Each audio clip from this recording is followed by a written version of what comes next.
Hello, I'm Coach Ricardo Miller, and this is another live session here on our Effective Living YouTube channel. Tonight, we're also broadcasting on Facebook and YouTube. This is a conversation that I've been thinking about for a while now, and I'm really looking forward to this talk. Once again, I want to share with you, those of you who have not been familiar with the Effective Living platform. Effective Living focuses on 5 foundational pillars: faith, family, finance, fitness, and fun. And so it is important for us, as we make a commitment to live life to the fullest, that we understand the proper principles for getting the most out of this life. Well, while we're living, oftentimes we find ourselves dealing with bumps in the road. We find ourselves dealing with challenges that oftentimes come unexpected, and sometimes almost want to take you out.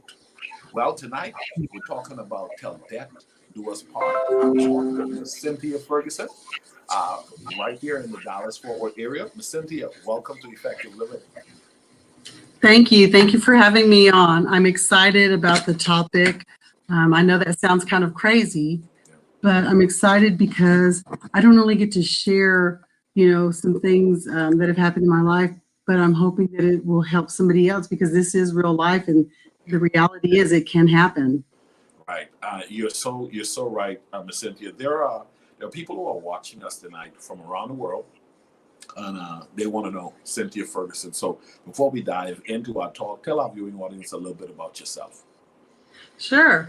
Hi. Again, I'm Cynthia Ferguson. I am first of all, a mother. I have 3 children, 1 biological and 2 God-promised children. And they range in age. The youngest one is 5. I am a school nurse medic. I am a mentor. I am a certified life coach. I am the founders of the Wolfettes Empowerment Girls Group, and I am the president of the board of the Divas Build Futures, which is another girls to women's empowerment group. You are a believer in continual education and service to humanity. I love what I do. That is so good. When did you pick up, let's start here, when did you pick up that passion and love for ensuring that you were equipped at what you do? Because obviously it's clear that you went ahead and get the education to do what you do. It's funny because, we have our own plans in our minds when we're younger. Yep. And I said I would never, ever go into the medical field. And I said I would never work in a school. And here I am, a nurse medic at a school. And I love it. It's the best job I think I've ever had. It's the most rewarding. As far as the outside stuff of mentoring young ladies, I think that was always instilled in me from a young age. I just didn't know it at that time.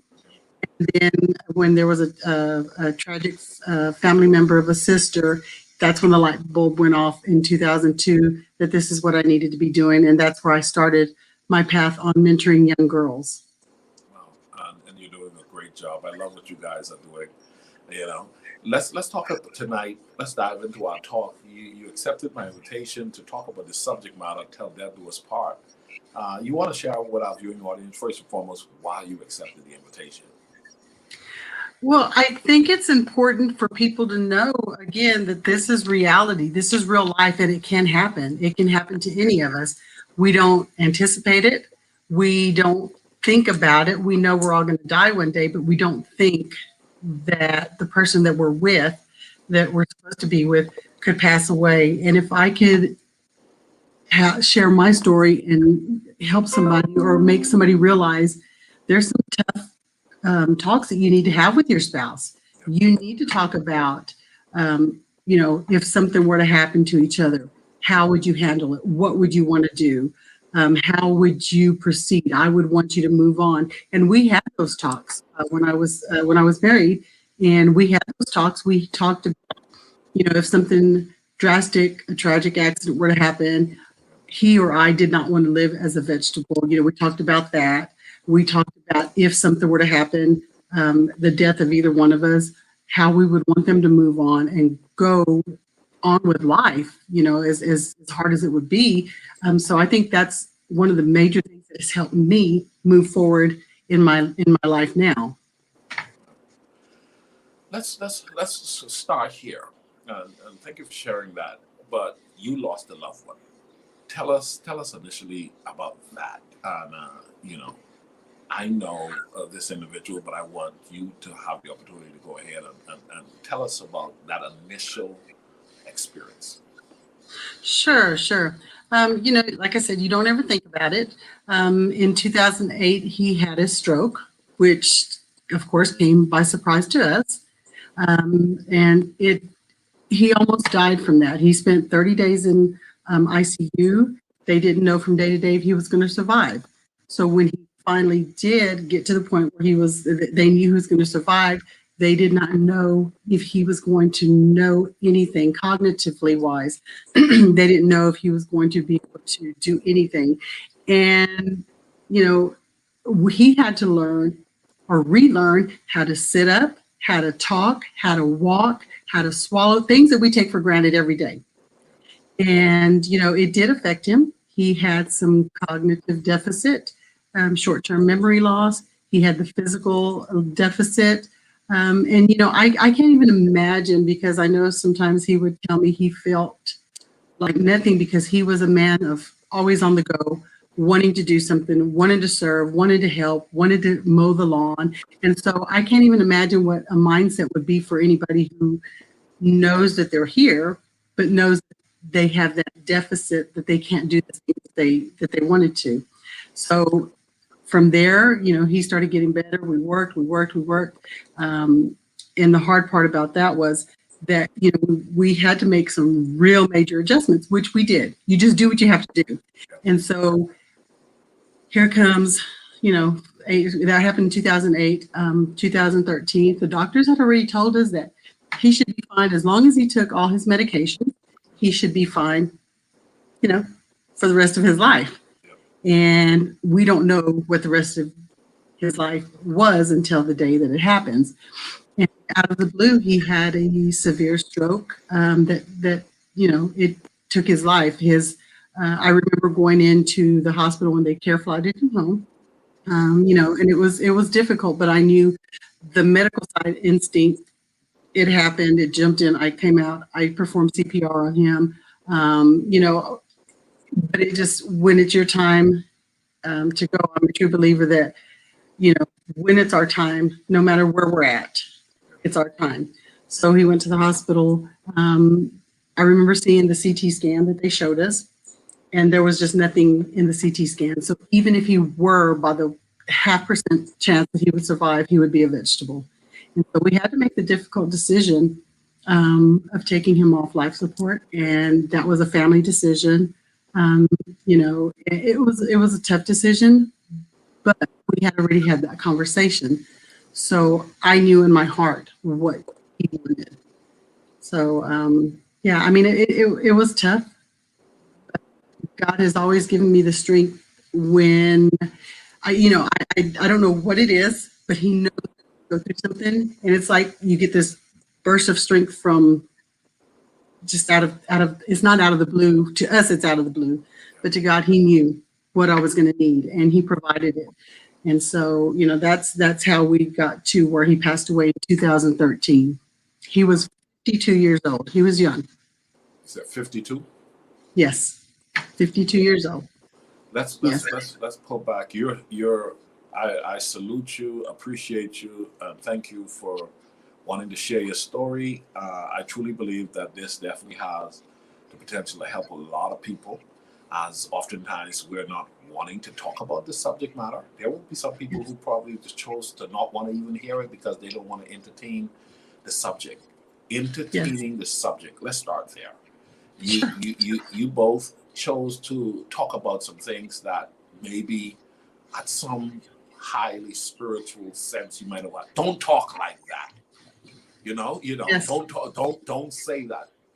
Talk to us about the need to go beyond don't say that to accepting a reality that we need to talk about that.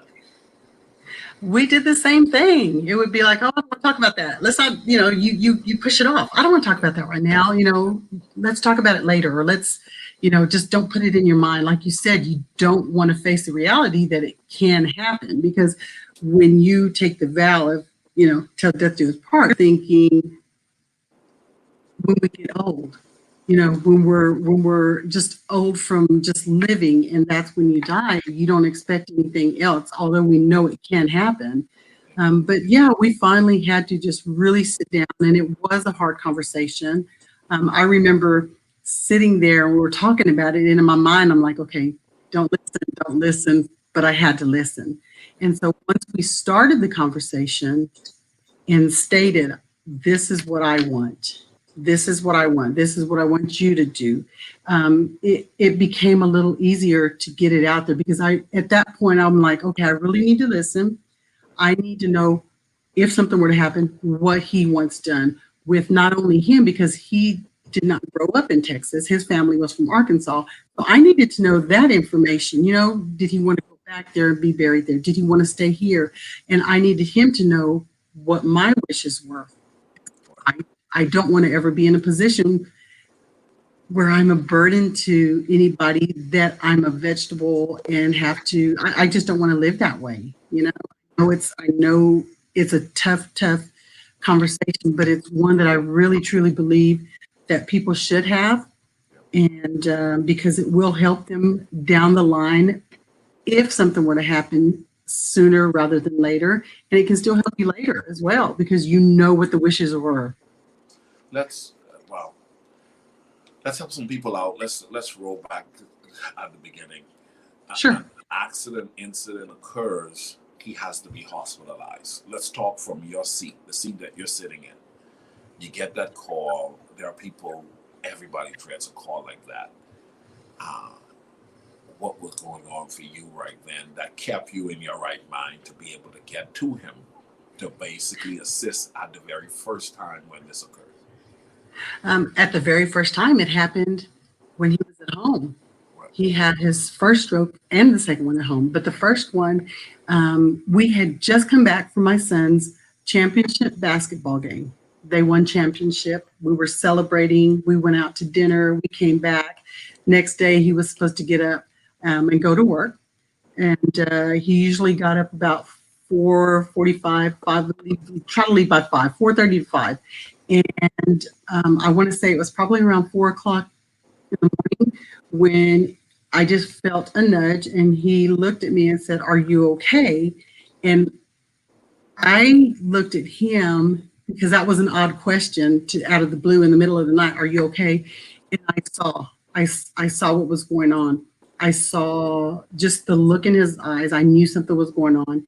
And then when he tried to get up, I saw where he could not move the left side. And I tried to calmly talk him and just say, "Stay right here. You can't get up." Because then things started going a little bit more. I think he started realizing something was wrong. And I told him, I said, "You are having a stroke. I'm going to call 911. And he was not in belief of it. He said, "No, I've got to get up and go to work." He tried to get up, of course, fell. And then, by that time, the ambulance was there. They got there really quick and took him to the hospital. But I thank God that he didn't have it on the road. He could have hurt somebody else. He could have killed somebody else by losing, control of the vehicle. He could have killed himself instantly right then. So I thank God that it happened at home rather than on the road. That could have affected other families as well. I want us to go back a little bit, because there will be people Sure. watching us, and they're trying to they're having to think about what they normally don't want to think about, and that's really what I think this conversation is going to help a lot of people with. Sure. But after him going to the emergency room, the ambulance comes to pick him up, everything changes for you instantly. The kids, Yes. work, his job. What happens there? You know, you really don't have time to stop and think about that until you know No. you've got to the hospital and you see him and you don't know what's going to happen. You know, things progressively, you know, because I got to be with him in the room, progressively got worse as we were in there. But then by the time you're sitting there talking, and by this time, people had already found out, they were coming to the hospital room, they were coming to visit him, they were, you know, just all kinds of things were going on. And so that kind of keeps your mind off of the things that you really need to think of. But then once all of that, you know, kind of dies down and people are gone and you sit there, you know, my mind started thinking, oh my gosh, what are we going to do? You know, he's in this situation. We don't know what's going to happen. Um, he had just switched jobs. He had been with a company for 18 years, had just switched jobs. We couldn't afford Cobra insurance, and he was in that 30-day period for his insurance. So we were without insurance. So that's one of the major things that, you know, you think about it. Oh my gosh, how am I going to pay this? You know, oh my gosh, what about the boys? How am I going to help them? You think about their mental health. You know, how are they going to handle this? You know, because they're young. And there's just a variety of feelings that go on. And until things start calming down, that's when other things start coming into your minds, like, how am I going to do this? How am I going to do that? What if something happened to him and he doesn't make it through this? But what if he does make it through this?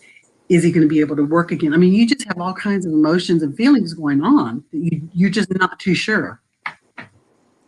When you look back, let's talk about, wow, when you look back, what was the lesson? Because I know I would like to for us to take a minute to help people to understand this is what happened in the moment. But now looking back on a number of years that have passed, you're like, wow, look, what were the lessons that, like, I just not so long ago had to take somebody to the emergency room, and the wife was like, oh, call the children to get the list of medication that he has, because that's snap a shot. That's one of the things the wife said. Snap a shot of all of his medication because Right. we're having to take him to the emergency room. And she was telling that to her daughter. And so even in that moment, this was a couple months ago, I was like, wow, I never thought about the depth of what one must do to prepare for this emergency that's occurring instantly. What were some of the lessons you learned in that initial, you have children, you have job, as you just mentioned, the insurance transition factor that has occurred there? You know, there's a lot of things that, you know, you think back and think, I should have been better prepared at this, which I don't think you could ever be prepared for this. Right. You know, I wish we would have had more conversations with our kids, as even though they were young, to state, you know, things can happen. This is life. We never did talk to our kids. You know, I don't know if it would have helped them or if it would have scared them at that young age, you know, because of the sensitive topic. And I didn't want them to worry. And so as a parent, you do everything you can to not let that affect them as much as you just hope it doesn't affect them that much, although you know it does. And so if I could go back, I would have talked more with my kids. I learned that the little things in life, don't sweat, you know, the old saying, don't sweat the small stuff. Yeah. That took a whole different aspect to me. Let me give you an example.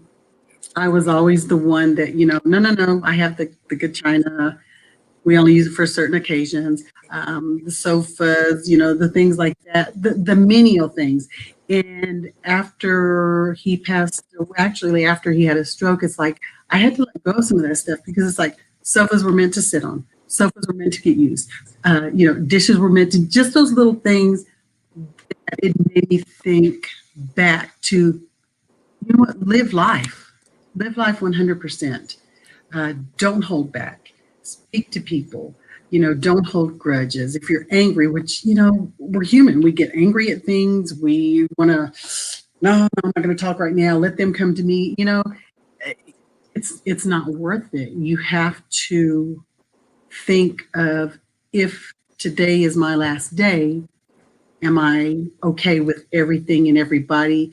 And I don't want anybody to think that they or feel like they couldn't have told me anything. I wouldn't have want my kids to have gone to bed angry for something I said or something I did, and then feel the guilt, because the guilt comes along with it. I started questioning, I hope I gave them the best that I had for many years. And because we were together for 27 years. And, you start thinking back from day one. Did I make right decisions? Did we do the right thing? And it can't get to you, but that's where a lot of prayer came in, because I can't change anything that happened back then. And I gave my all that I knew was my all during that time. So, that's one of the big things that I learned is, just live life, enjoy life, because nothing is promised tomorrow. After the hospitalization, or the first time, he gets back home and he's making slow progress. I remember your husband, he was a man's man, a strong, tall man. He shows up and served faithfully even in his church and so forth, loved his family. And just, you had to get to this place where you're now having this conversation, and this was the love of your life. When you were now going through the process of having to take care of him, any lessons there that you would want to share with our viewers? Because you don't know how to prepare for this, because in all honesty you can't. But Right. I'm a big believer, experience is not the best teacher. I think learning from someone else's experience, and I Yes. think you can get some nuggets, some principles, some things that you're like, oh wow, that but that person lives that. Right. You're getting the opportunity to learn from what they lived. And so for you, I mean, you're thinking till death do us part. But now I'm seeing my husband, he's laying in bed and he can't do the things that he traditionally would have done around the home Right. for the family and everything. Talk to us a little bit about that journey. It's taking care of him, because there is a mental state that one must decide to, I'm going to be responsible in sickness and in health. So right now he's sick, or he's not doing well in his body. Talk to us about that moment and you making the commitment as the wife that I'm going to do my part and I'm going to be responsible. And what were some of those things that you had to do to make sure that you stayed on point and not sort of drifted off from a negative standpoint? Yes, yes. And that right there, I think, is where more reality set in, because when he had his first stroke, we went from two incomes to one income. So then when he was coming out of the hospital, he went to rehab. That was another 30 days. And he, like I said, he had to relearn to do a lot of things. And the doctors had told me he needs 24-hour care. Somebody has to be there with him, or he'll need to go into a facility to get that. And there was no question about it. I didn't stop. I didn't hesitate. I didn't know how I was going to do it. I went in and I had to leave my job. So then we go from two incomes to one income to no income. I, I gave it all to God. And it was like we didn't falter in any aspect of our life. But I knew that he had to have the 24-hour care. He needed help up and down, showering, brushing his teeth. I mean, just you name it. Anything that we do, he needed help with. And, we have a 2-story. We had to make adjustments. I had neighbors come and help me. We moved my living room out and we put the bedroom downstairs because he just couldn't do the stairs at that time. But, it's a lot. It can become overwhelming. I'm not going to say that it doesn't get frustrating, that it doesn't, get overwhelming mentally, physically. I didn't sleep well for a long time because I was always worried, is he going to try to get up? Is he going to hurt himself? Is he going to fall? There's a lot of things that go along with it. And, it was funny because I talked to a friend of mine one time and we had the conversation that I had heard stories and read stories of people who were in marriages that if their spouse had a tragic accident and they became paralyzed or they became disabled or something, that they would leave them. And I was like, oh my gosh, I can't imagine ever being in that position. So here I am in that position having to do everything. And like I said, it became overwhelming. I knew for a fact, without a doubt, that I would never do that. I took a vow, and whatever it took, God was going to give me the strength. But I can say that I can see how people get to that point, and that's hard to say, and it's sad to say, but I see how they could get to that point because it takes everything you have to try to keep that family together, to try to, I wasn't just raising my boys anymore. I had another person that I was caring for and taking care of in every aspect. So, it is difficult, but like I said, I wouldn't have changed anything. I would take care of him again and again and again if that was going to be what I needed to do. So when I took my vow to death do us part, I meant it full on in my heart.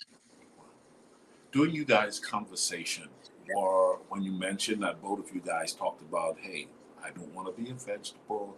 If in the event that this happens to me, this is how we want you. I want you to respond. Was this pre the first accident or right in the middle? And if so, even then, at this, right in the middle, when he had the first stroke afterwards, what can you help us to understand? Because there's this, you have to assist him, but he has to be assisted. And he's a man. He's a strong man. He's a man who was used to being the guy who took care of things for you. So can you share with us a little bit what he would have probably been expressing that you probably may have had to reassure him, I got you, and then how did you reassure yourself again when you were like, man, this is much, this is a lot? Yes. So the conversation we had was many years ago. Okay.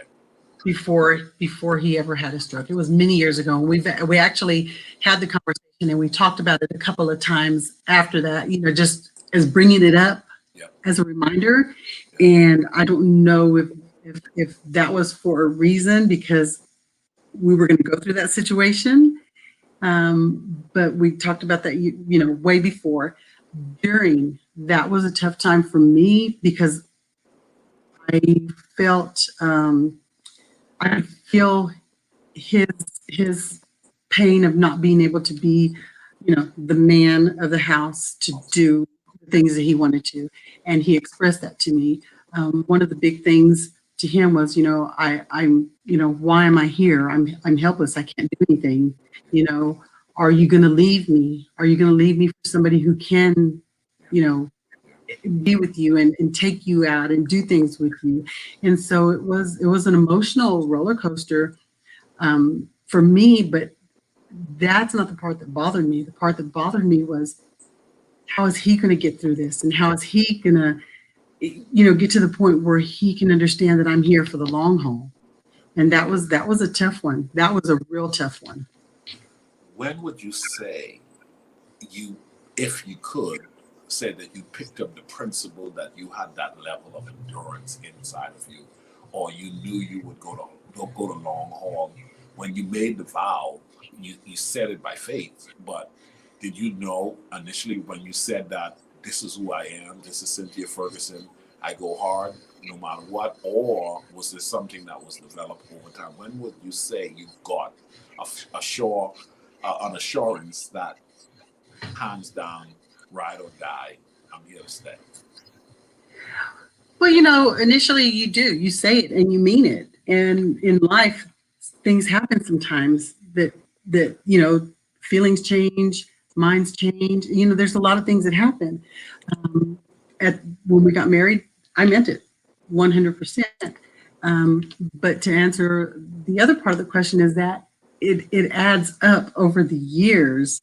You know, you start developing uh, different mindsets. It's like, oh wow, and you start you through the conversation start about if something were to happen, you start thinking about, okay, if it happens, how are we going to deal with this? How are we going to handle it? You know, I knew how I would. I didn't know, you know, how he would if it were vice versa. But it was a combination of in the beginning, plus as the years go on.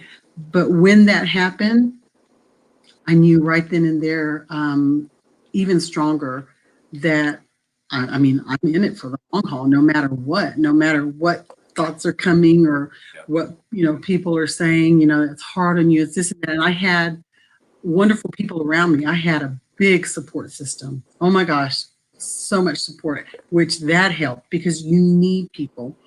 And it's funny because sometimes people don't know what to say Yeah. Right. and in situations. And I had, you know, good friends that are like, would say, I don't know what to say. All I can tell you is that I'm here if you need me. I don't want to come in and act like, you know, I know this or I know that, but I'm here if you need me. And when I say they were there if I needed them, they were there when I needed them. We didn't have a vehicle. I had a small car and he couldn't get in it. You know, he was a tall guy. And then he's, you know, with the quad cane and stuff. I had a friend of ours from my son's school that they had a van that they said, take the van and use the van as long as you need it to get him to and from wherever. We had the van for probably 6 months. And, you know, it was that type of people that helped to get you through. People would pick up the boys from school. People would take them to the hospital. People would take them to their, you know, practices or whatever. And so I had a lot of support. So that way we could try to have as much normalcy for the boys as possible. And then he was able to, you know, start getting a little better in between before his death. You know, I would get him out. I would get him out. One of the first things he wanted to do was to get back in church. And he, you know, I think this is it's funny to me because he had the short-term memory loss. And I'll never forget, he wanted to go back and usher again. So they worked with him, but I told him that he had the short memory loss. And I'll never forget, we were sitting there, he was standing there, and one of the ushers was looking for him, and they looked over at me, and I knew he probably forgot that he was supposed to be ushering and went and sat down. And that's what he did because of the short-term memory loss. But he wanted to be there. So they gave him the opportunity to be there to do that, which, you know, that tried to give him a little bit of his normalcy back, of his. So there's just a lot of different aspects of it that, you know, we could talk forever and ever and ever about different aspects and different things. But it's important. Again, I just can't express the importance of having that conversation with your spouse. Let me ask you this. I can remember when he first initially came back to church and was eventually started to come back to church more frequently. What do you say the lesson you learned? Because you mentioned it, that there were people who they said, I don't know what to say. Off of your experience, what should a person say if they should say anything? What's your advice now, having lived through something like that? You be like, in your opinion, what was some of the better ways to respond if there was any? Yeah. You know, one thing that sticks with me and that I try never ever to say is that I understand how you're feeling if you haven't been there. And I know people mean it from a good place, like, you know, I understand that you're in pain or I understand that you're hurting, but they don't understand that depth of pain or that depth of how we're thinking and stuff. And so I would say, you know, if you don't know, just, you know what, I'm here for you, but only say it if you mean it. Because it's easy for us to say, hey, I'm here for you. And then, you know, if you need something or you don't ever hear from them again, or you don't, you know, you just don't say things that you don't mean.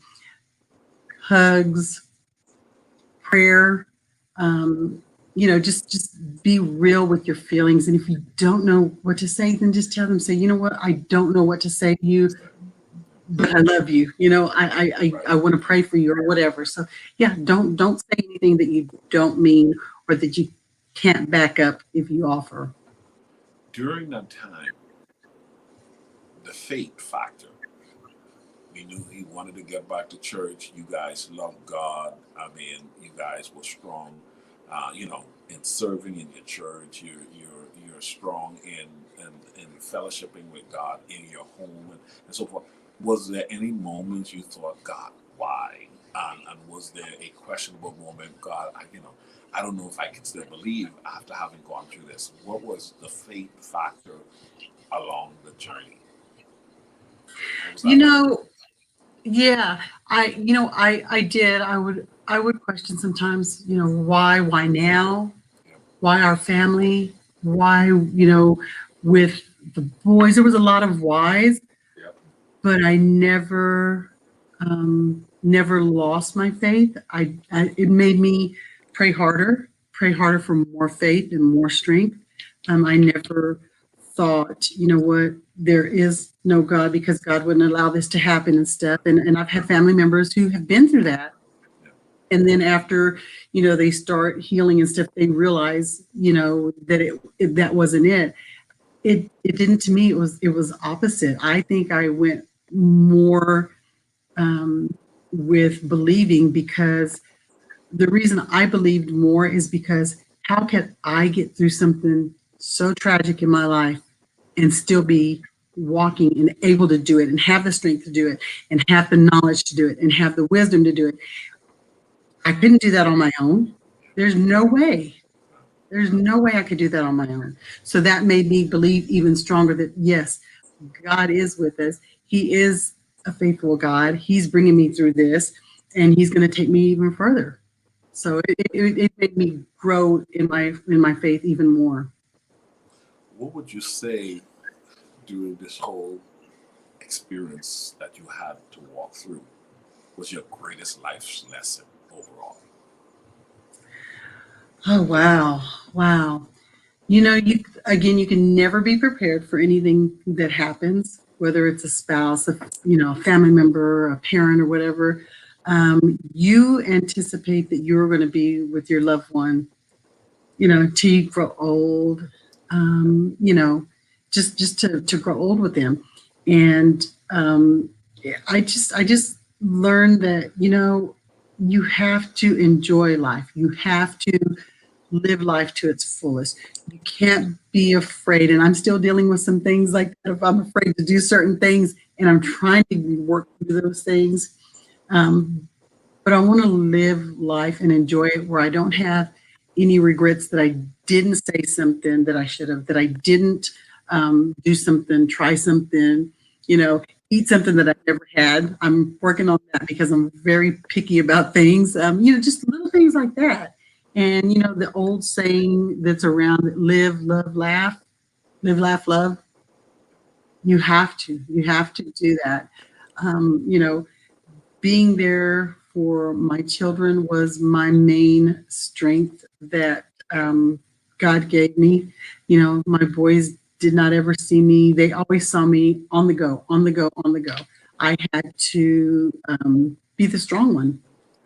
And, and it was not hard to be the strong one because I had this strength coming from God and nobody can tell me otherwise because there was so much strength that I was amazed sometimes. And I was like, how did I just do that? Now, were there times that I would, at the end of the day, um, go up to my room and cry? Yeah, many times, little reminders. It may be, something that happened or a certain scent or, a certain song or something. And, it reminds you of that. But nobody can ever take away the good memories that we had in our relationship while he was here on earth. When you were going through that experience, I have this statement that I teach that someone is assigned to help you. Was there a moment where you realized I need help? And it could be a sister to talk to, someone to pray with. And you mentioned about I need help around the house or something like that. What was what was that like in knowing that I had we had it all together, husband and wife, covering each other and taking care of our various responsibilities. To the point now, you have these two boys. You're trying to take care of your family, and you're walking through this challenging season with your husband. Were there a moment where you felt as though, outright, I need help? Or was it that you had enough people, as you mentioned, highlighted earlier, the community was so close enough, they were sensitive to see certain things, or there were moments you spoke up? You know, there were moments that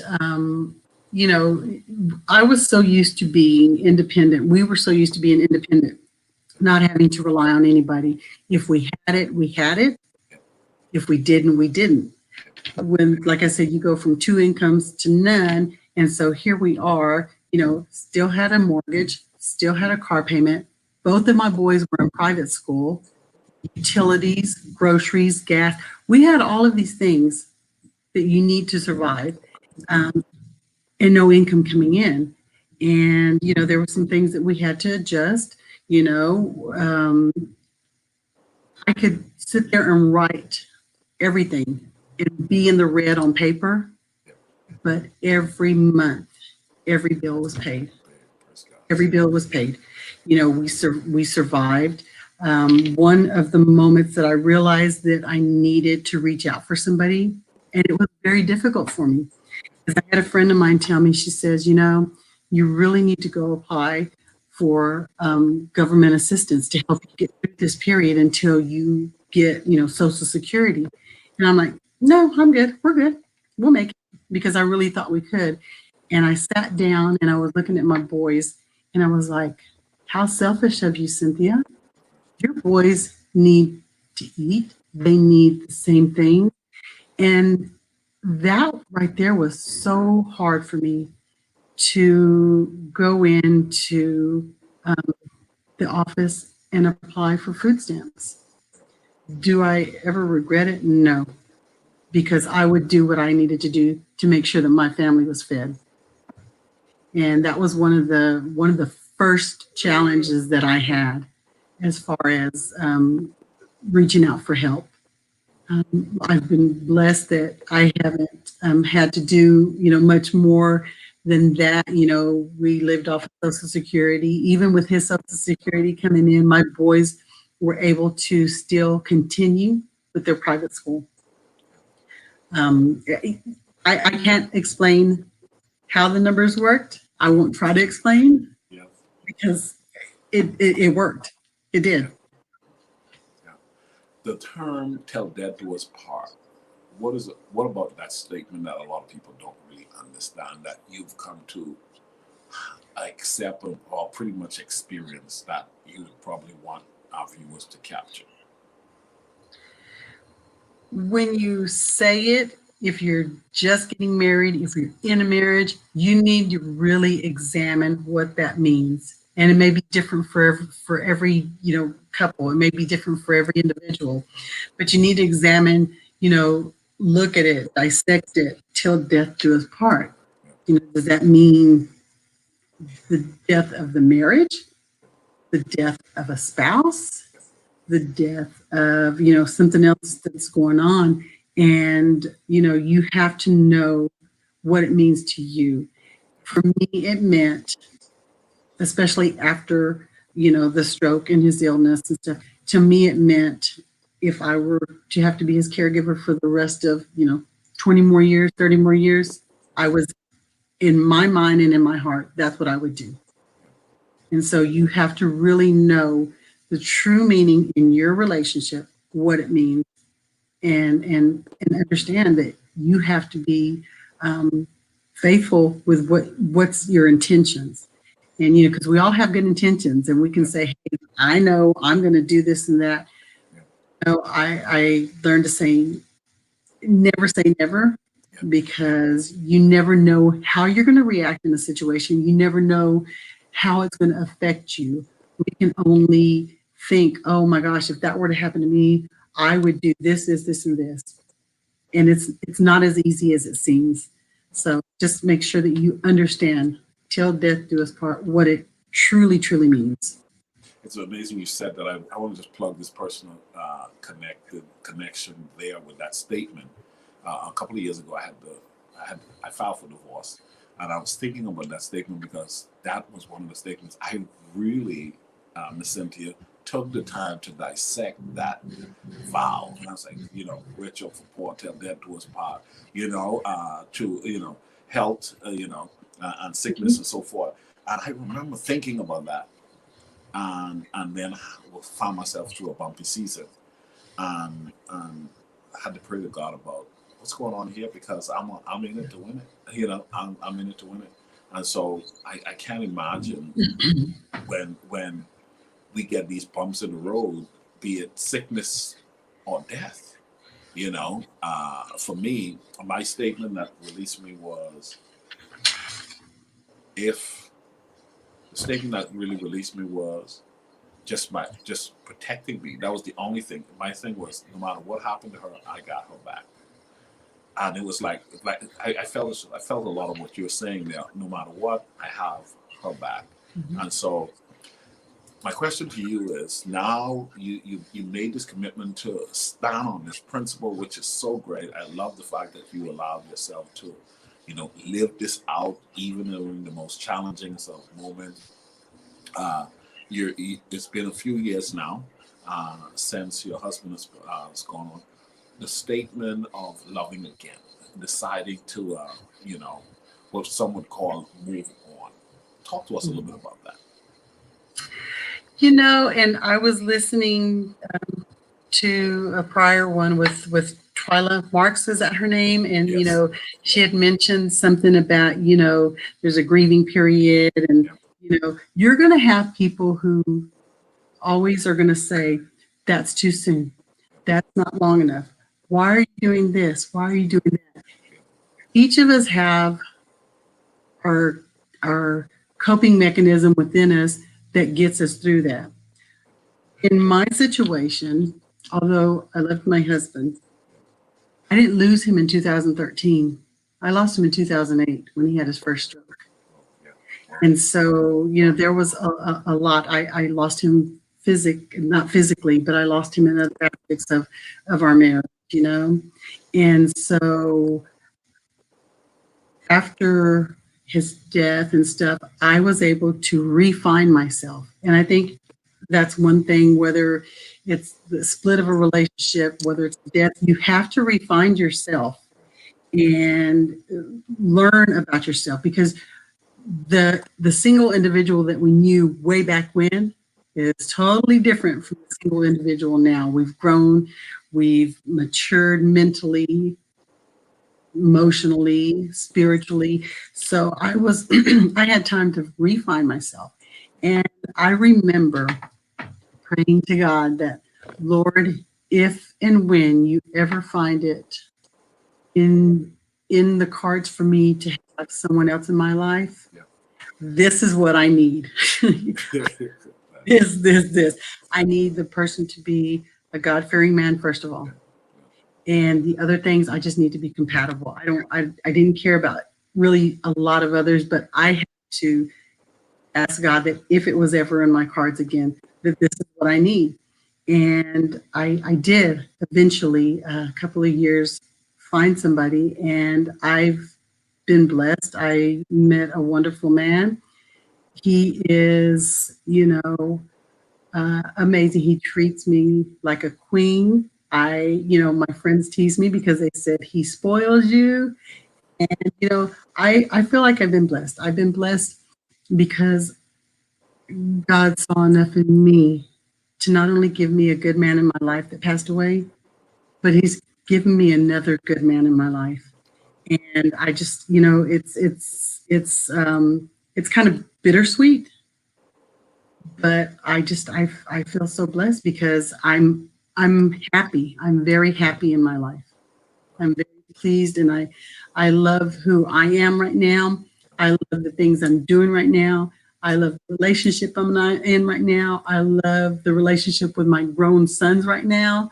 And everything is just, I can't say anything other than I feel so blessed that God saw enough in me to give me these things. Oh my goodness.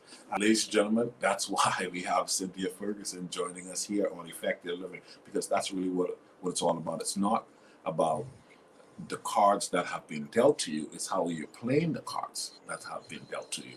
Ms. Cynthia, as we prepare to close our talk out, could you please share with us any last minute points that you want to just really leave with our viewers, because this is definitely something to think about. Mhm. Yeah, again, and I keep saying it over and over, the conversation, as tough as it is, as hard as it may be, as much as you want to put it off, don't put it off, because I don't think, had I not had that conversation about moving forward, I don't know that I would have really been able to move forward, or I would have struggled more than the normal grieving period or the normal time. So that's really, really important. And then just know where you're at in your relationship with those words that we talked about, till death do us part. Like I said, whether it's a physical death, the death of a marriage, the death of the relationship, you got to really know that. But just, you got to stay faithful, because ultimately, God's the one who gets us through these things. We can't do it on our own. There's no way that I could have done it on my own. And I don't give myself any credit for anything, because people would always say, "Oh, you're so strong. You're so strong." And I would be like, "No, it's not me. You don't know the God I serve and how he has given me the strength." This is so wonderful, Cynthia. Thank you for sharing your story tonight. This has been amazing. I remember when you and I started communicating about this, I was like, "Oh, Miss Cynthia, are you sure you want to share about this?" But I understand. I sense and see and realize how important a conversation like this is. So thank you for sharing that. And as you mentioned again, it's important for us to have the tough conversations. It's important for us to have the tough conversation. So thank you for joining us on Effective Living. Talk to that person who's going through a challenging relationship right now, in that of they're having to commit to the vow and walk through a season that is very difficult. In your closing, please. Um, you know, I would just say, again, you've got to pray about it. If you don't reach out to God for it, he's not going to give you the wisdom and the knowledge and the words to say, the strength to say it. But you have to have these conversations. Have that conversation with your your husband, with your family member, because it could be a family member as well. That, what, hey, what do you want to do? Parent, a sibling.